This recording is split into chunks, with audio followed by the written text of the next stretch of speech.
Ya, di le lofa malanga le yo le tua. Maloa fua I lau maua. Tātou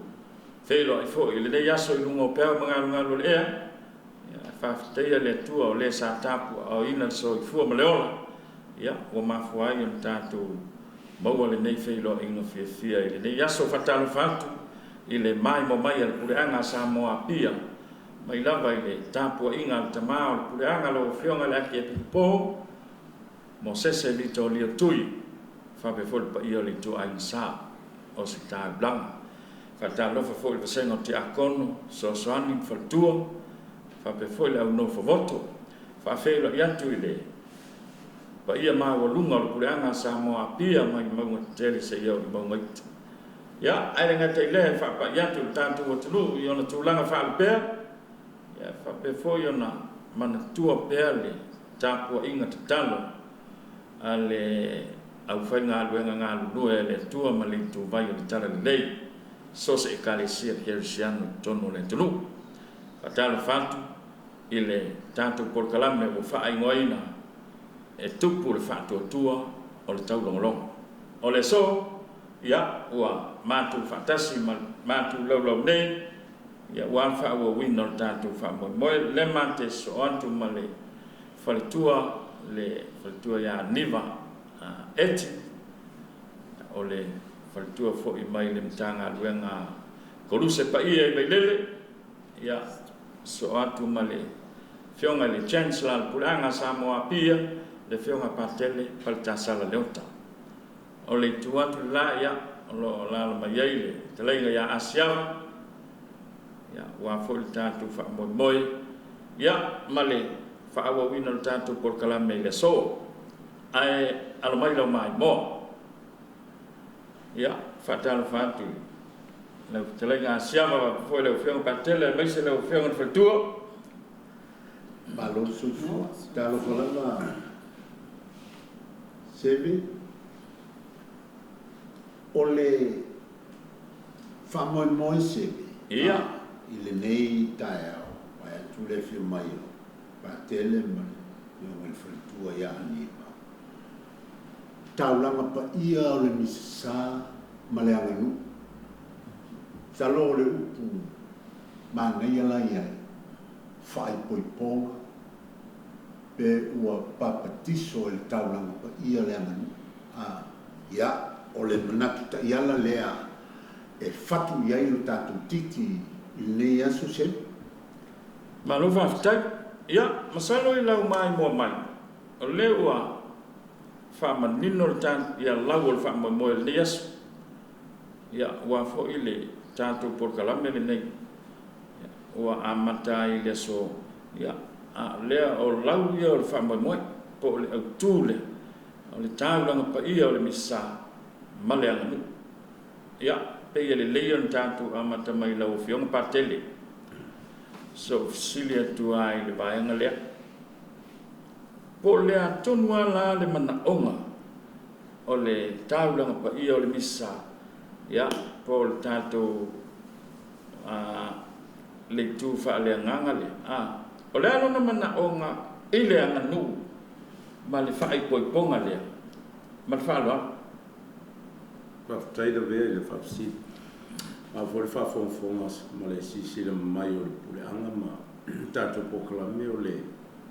le tāua I o le vai mo le silafia fo I ma le malama anga fo I o tātou e tātou te tapua I ma whaatino I a vai nga o ma a uai finangalo ma fofau le nganga tapua I le whaapopoina ma le whaapaia o le anganu I mea alofa ese le tuatalu mai le Vaticano lua le fono le ono lua ono tolu tasiwa ono lua ono tolu le na te talai fo le tele o avanoa ia mo le anganga tapua I o le ekalesia ma so se kerisiano e pe ona matalai fo le fai to ai whaanganga nu whaangale ngangana whaangatu manga I whanua o mea sina I so se atunu e tapua I ma ave e o se le taulanga I le tua e pe fo na iai tangata o Israelu le lato fo I tu maleanga I whanua fai foi o lātou angai whanua e whaangai o sia i tauranga. Ia pe foi lana ia i se whātou whala inga i le Vatikano i tai o le Kalesia i le nawa i tau le o mai le Vaitai Milene. Ia o lo tātou angai lawa e whaangai ia tū manga i whanua e pe o mea alofa o mea mamana na fua ia le tua e iaia ne Vaitau. Ia le ala pe ua whaofi e tonu i Sakarameta ma sa ninga lotu a meso le taulanga pa i o le mesa. Ia pe o nai vaenga i e tātou te tilu fo le momo ia e momona tātou whasoa. Ia e nei tau fie se fo ia le tunu malato mau e fo ia le o keusianu le kale se male kale si au le kale se katolikoa ia pe ua whaipo ma whapa ia ina ia tū maanga i whanua i mea sina a tātou Samoa i tonu o sawi ngā lotu a mese la wata wangpa ia malo whalola. Mano whaftai sau noi lau whiong patene. O le mea mauti noa, o lea ua tū whantasia ma ua whaipoi po le anganuu mali tāurang pa i o le misa. A siapa, o lea la le sao le anganuu ele tū whantasinga. O lea le sao le anganuu e wha mamalu antiri ai per taurang pa i o le misa. Mania whaftai sevi. I le waai ngā le anganu. O le anganu o tū maanga whaaloalu. O le soifua whaaleaso. O le soifua whaaleaso. E le mwhai o le tātou tapisai i isi tūlanga. A o le anganu la waia o le tātou wōlanga whaaleaso. Wala o le tātou ola ma soifua. E tele tanga ese le anganu. Ia. Na o mai la se whataitaina. E iai le soifuanga whaaleaso tangata Samoa. A se. Iai se mea e whaale tonu. O na ole e whato e se. Pe tupu se whaale velana. O na whaile o se whato e se. E iai whato e se ngai maro na whaina. A o le mea e mafalo na whaina. O le ifonga. Lono inga o se sala ua matuia. E matuia e le ola le ifonga i so se fale po so se aina tu. E o i le tupu o le o inae o ie. Wa o inae malu ai le.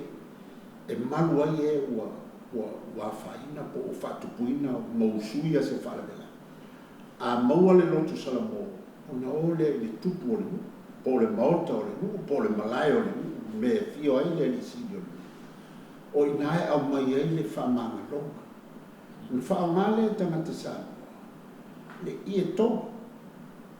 ia le tau ai o le pulo o le ola o tō inga ie ese a o lona i moale na o whai noa ai le ie ni teimi lea o le pulo o le ola wa o le teimi lea ua ia e ie le tala i le name i le mefo ina au mai ai ma whaonga e tamaitai na ave i tō. Ia na whaonga le taimi na ua. O le aise mea mo ai atua ua. O le ao o mai langa le tōmi sala. A le nuu i ana tō. Na whaonga le o le i. O le manusi anga la le nā whaale anganu. O le mana whaale anganu o le nā o le i tō. O le e whaonga i le taimi lea. I le wha Samoa ma le anganu ui e masaringai. Ia le au tato mori mauri. I le ia se i fonga e atu ai. Ai toi te ena ma toi tupu ese si whala vela. O le ale tinga, o le ale ita, o le ale matuia. E luatu loi le awala leo le i fonga. Nangona loa. O le teimi o le tofa. O le anganu. O le teimi o le tofa. I tu tō mo le sauinga. Tātou whala talata i a tonu mo le anganga tonu le pe whala tele pate o le se teimi tāhu o le tāwana pania a ko whamamamu maka ko kili i whala kalaka i le santuari o le mo le tāwana pania ai pe i o lau le ai i le tū o le anganu e te le o le tasi le mai le tonu o le samina tonu e samu i pate a o lono tāhu o lea wa e ai wale le ai no wale fale le ai ai o fale le mo tupu mai o lo tupu pe le man po o ai ya le toto o malingi o le ale matu ya e wia lo le wana le o se va inga fama mo luto mai na o se tupu e fapo pau na tele talia ya tu e wia le si le fie le tua le si le fie tupu tamali le tua ina na po le tafalo aina na tupu ya me fa pena na mau ai fa manga longa na mau ai le leva ya atongo le vai mo fu le sa ale tablang pa ia ile fo ito tongo le mu alo fa tai talai ya tau to fo ile i foma ai se me so fina ngalo lo fia ma fa tu langa le ile tu fantasia le po le fai poi ponga le o le anu uma tau lang pa ia misa o le o tele tanga luenga ma aulo tu e tenga lue ala so sila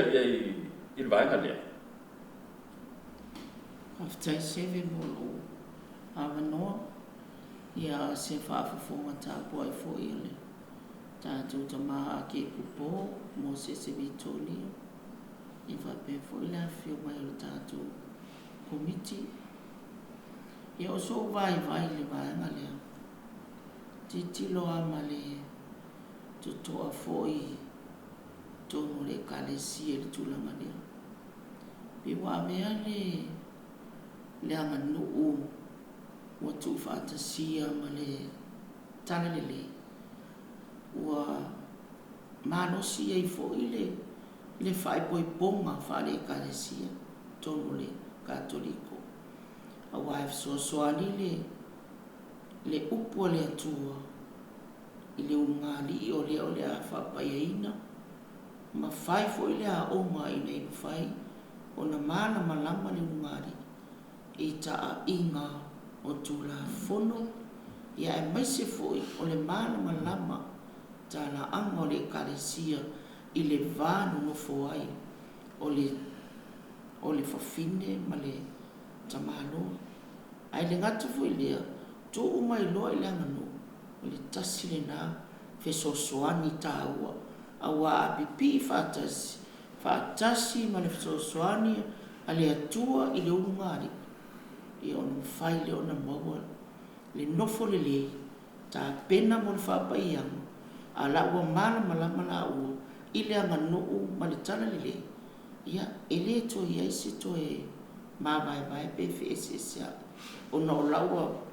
ta mau la fa tu am le loto i le kalesia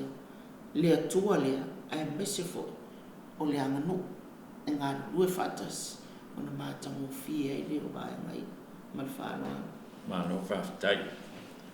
ya tatu bola se e misal tu langa le ben tala ya se vai le i fonga le o i tonu ne o tablang pa i le misale i fonga ya ma o tele la vai na fa nga fo i tele o misale le tulanga le fonga fa sa mo ya o le memonia ya ele se me sili na manga loi pang ta pole tangata o se nei lo le tong ya mai a fai fo e si le fia mai lo o le me sili le ile an ya o le wa fo ai na mai ave ile tua el cattolico lo vai lo fion parte ai pe wa ave fo le au mai to pe wa ka pa pangu ke fo ile se kai mi le fonga ma pe la fa tali le taulanga pa i le misa il ko nga me fo le ka dia ko le fonga la fu ma ko o le fonga se me so fin nga lo i ba nga haftai lava sevi ole mari fo yo si fa so e pe ka mo wa fo nei manatu e ka ko ke fitutu na ia fo ona o le papang tele fo i male me ua ia i tato ai pe o fitala ia ngom tuone ia sia o le ileanga nua ia male fatinoina o le baenga lea o le anga no sa mo me ta o le fonga ia a fai sei fo e le fa pe ka ko ke fa ka li sei fua mai kua se ia ko nga po le ale ma ko ka fua mai ma le o le nganu wa ia nga kwa sa fai fa pulo role le sui le por tangata pito e mawalunga le o le ainga le po le tu malo po ai la vale o ia le sa no to tu le fa pulo e le ai an fa pe ko kai mai pe o se fa tamari fo ni e kau kai mai se ia to ma tu lang fa pena e peila ile I lo wa ia no to tasi ia I to no le tau lang pa ia pe kau so ngi fo I le malam ma angol fa nga hina ile ngan e ka kawanga ka ku sa fa I mo ma I tonga nga o ar tai me bala o mai le ku po le tai tai sa ninga po le misa po fa fia ku ra ia ku lo fa po lo le tai me ale o sa ninga ile ko ia ni me ka on ka a fa pe tai mai o lo no inga ongi si me papa mo ka ku fu fa popo ia I le o se anga nu le vai ngo le ka mai ma ele le fu ka ko fa so mo si la fia e fa ngo le I e fa tupu I e tonga o le I o le malo ma le I o le ola fa ngo I o le tonga e tofu fo mo lo ngo mo lo fa nga le so I fu fa la so sa o le tato ngala a fai wa ka ko fatino ia vaenga I so I fu sa mo me fa alo piko I siringa mo lunga ka ko ke fa I tupu mai ka ko ke fa alo ia ka yo le atunu po ainga ma la tu tamata fo mala ko ainga po kula fa pe nga le o ai se si li e ko ku ia ka ko fa alo ma me sina ka ko ke mika fa nga ave fa pa ia mo le tu le ta po ia tato e pe o le nganga na e tau mori atu se faso ile tau o le manino le leo lo kamala malama ai se ai fatino ele vai ai fa fe fo ni fatino e fua ile nganu sa mo male e fa fau tu lo le nganga e fatino ile tau lang pa yon misa le ala ya le na fa nga o le pulo o le io o le e pulo ai ia se o se po wang sala fai masui o le nu o le tu o tato umai ia ona fai ele o le fasi fo mal fato se ga mal fa mo o le me pito le leia tato o le loto maulano o lo fina ngalo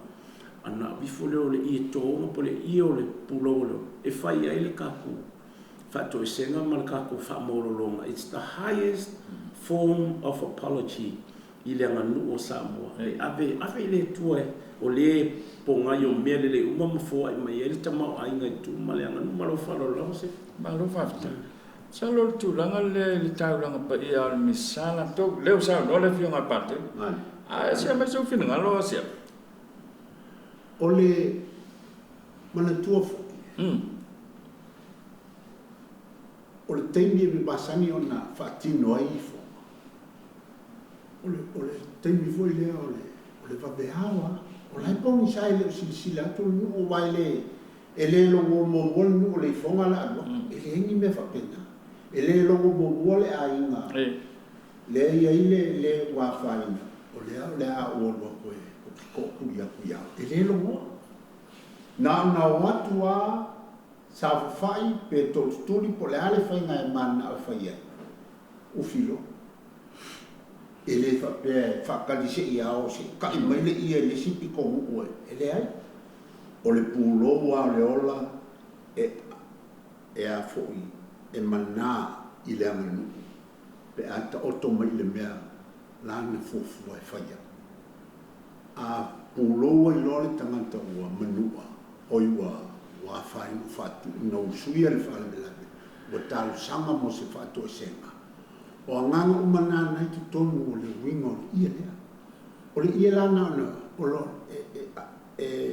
tau aiole o le ia I le amanu ona ua tula'i mai le sila mai le ua pulo watu ai le fa pea e tau aiole o le ia I le amanu malona o ngā e vai mai o le fa eva kongo le malai a le se fa kali se fiala mai le o fa le ai e te tau ona al fa le fio male tamali sila mai o fia ya le la mo samo e pa tele wa tele me ta te vai o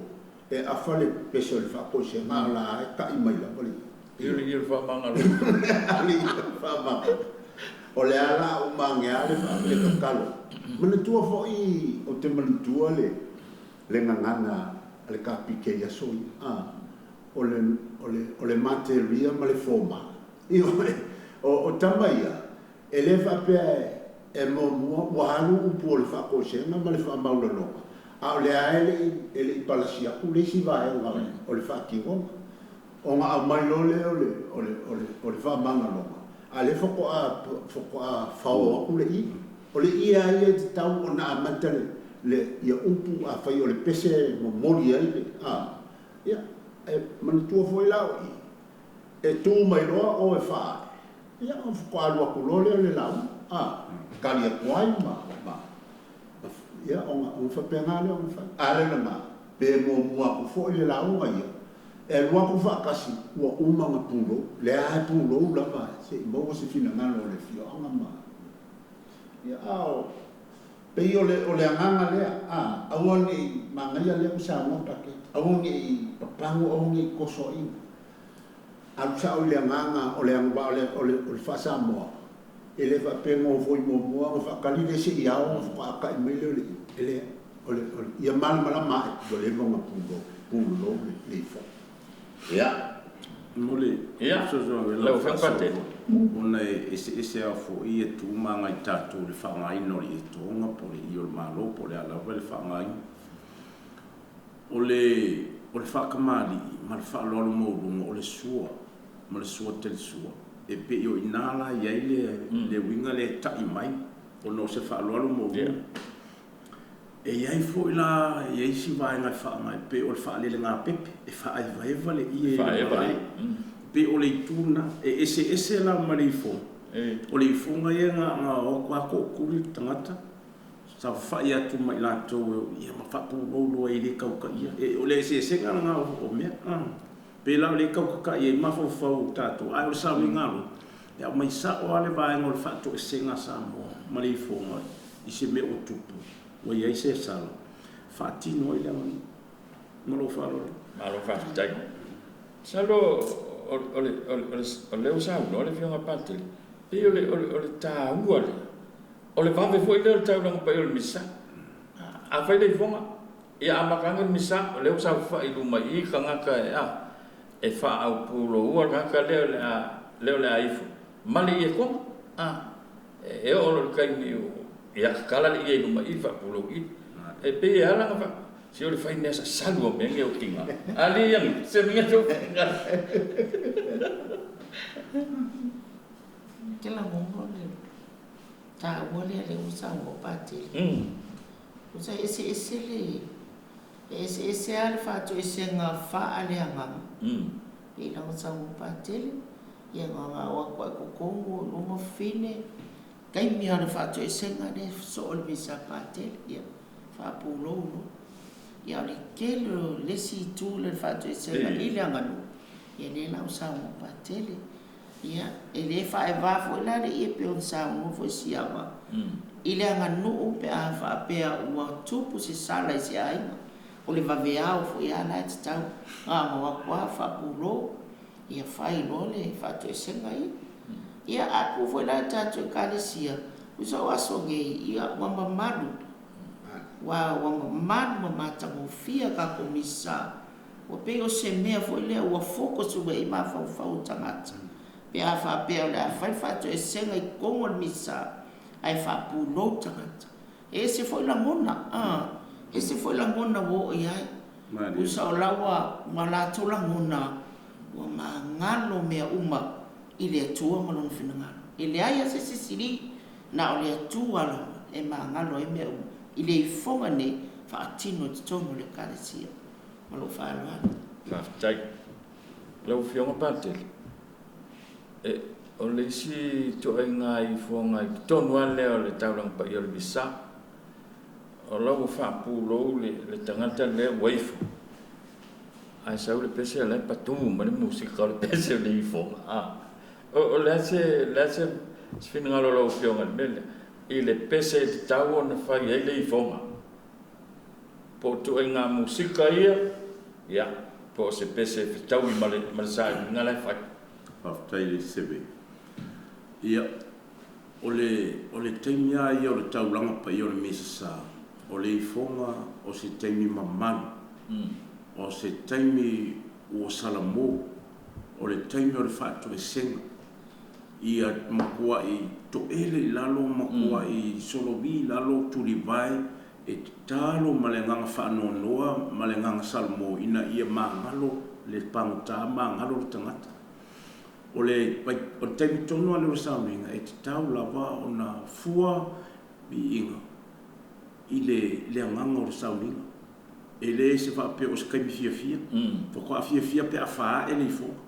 le iei le bi inga a o le taimi a le ifonga e te tau ana I ai le pese e wha e o matasi ma le taimi o le ifonga ma le te talo ina ia mamalu ma le langona o salamo ma le whaanonoa e pe o le anganga le iei inga ia ka kere whaku fwoi whape o I o tātou sauinga ma le telo tu e ngā pese ma musika o iei nei ai o sa loe o le sautonua le o le vaenga le o le misasa ia o na o tele fwoi whatunga e se ma mai si whakunga o si pese pe o kau ailongi whatunga o ia si kaimi fwoi kako o ia I wai tolu I tu ai ngā musika e kaunga ia le contemporary ma le sacred music ma le ia me le Gregorian chant ia pe o vanga le lai whao ngā tatu a pe ua sala ese fo ia I no tūlanga fo ia li I li nei vai tau mar sui fuanga u ai pe o le anganga ia o pese ia whatatau ma fua vi inga ma le pese o le ifonga I le anganga tonu e ia le vaenga le o le ifonga o sali ma no whaftai a sewa lale si vaenga o le anganu ese mai le ifonga ua mori mawina le taimi tonu whasa Whaftai e iei isi vaenga e iei o na mafuanga ia o na ole e iei foi le talolo a le anganu e iei foi le taimi e mamori atuai le ama whatupu e whaiei le ama e iei le mafuanga o le pati o le ama a ungalone wha e le ifo ia o paki lole o le ama ia Samoa ia e ala o paki ua iei le wa maua le anganga o le sāpari ngā waku ai ia e na ifo lono winga ua wha I le anganu ua mangalo le sala a o nisi vaenga o isi totonga ia te manatu seve ia a te tonu o iei o totonga nā lea tam te titilo iei ua finangalo I mo se isi taimi o te iloa I tātou te masania o lai ali tālono tonu taimi o le molinga ia manisi vaenga ese ai pe o vaenga te tele ia o le masania ia le tunu temine ia o le tari atu le se alo whaftai nima e te whisa noi ia o le si vaenga le o te whia I le anganu o le whao whitono le misa e peila o le taimi le osi le usu le bi inga tato e kālesia a le o te vai moli le tānoa o tungase ia pi o se whaaloa longa fo I le anga I le mata mo fie ma le mamalu le misa pi o tasi na anganu o fo o le o whao whitono le o tato misa o le tānoa na le whai le taimi le bi inga a watu ai lei kokomu le whao ma le ipu ia watu ai makungasi ia e pe o le awa atoa le whatamari I le anganu pe atu o fo I sisi tūlanga whape I loa ma loo tilo I nei tai ma le whaaloa ma lo whaftai talua I o no tātou taimi ai e manea le la whaauau tātou pokalama o le tele o vaenga I pe whala ansau noa ni vai le ava ia o le taimi o le taulanga sao la tātou o iai le vai e sofo pe ato e maua le tātou ona o lewa mātau atu tātou taimi le nei fo I aso ia ai matula no muli nei tanto lau lau ia on fa mai ai le tanto por kala mele so man fa no ano tele ma lo fa tai foi lau fa fo mai ma lau sile mai mo mai ia ai me se fo io se ava no fo e ma fai ona ma to fa so atu ai fo ma le fo tu nei a niva ia le mo tu fo ia siava pe fo ile fo ma po klame le to fa la bea ia ai me se o sina sao fo ia wa fo le fa tu pu manatu ia ma mo wai fo nei la ngona ia mo le nganga tapua i ma le nganga fie tatu te fa tino ai pe ele na awaso sa awaso uma le fie tapua i ma mafau i le tele o nei tamau ainga o tatu atu tatu te mita ma fie e faunga tapua ia i le tua ai tau sia i lo tu so fu ma so ma to tatu tu felo ia uma fa so poi fo le ni so vaenga ia ai fo ini vaenga fo i ma wai fo i se mala ma angolo ma to fo ia vaenga nei ia ele tu no la fo ile fa lo mai o ni fisili ma ni si vaenga ta wai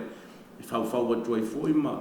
tu lia tu fo ia le angangol po kalame ma le tau longo fo i po le fa tu ma lo fa lo lava se fa tai lava ai ole soia ole fasifo fatois Samoa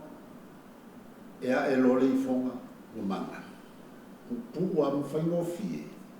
ai le fango fie no tonga le na o manga e fa moi Samoa le tofa tala tamari le fu Samoa pa fa tali mai le tua o le asemia o lo moto o le natule se fa tata te fisa no por a fa mai tanto por kala ia fa tai ia la mo la no ni as o le tanto por kala mel na mo le so man tua e ta ofi ese tangata mau ese le tulu a lau tu mai mo le ya so mal tanto por kala tu langa na le ngu ia mal tau lang pa il misa al cattolico la te Moses fa ko ngol tanto por kala mel vai fo fa te tele la vai mai mo mai manuia ya la singa tele so fa te tele le fionga patele fa pe fo ile fionga fa to nei ya niva mesel telenga ya asia mo le ava no taua ai mese o le fa so taua manuia toinga le so fo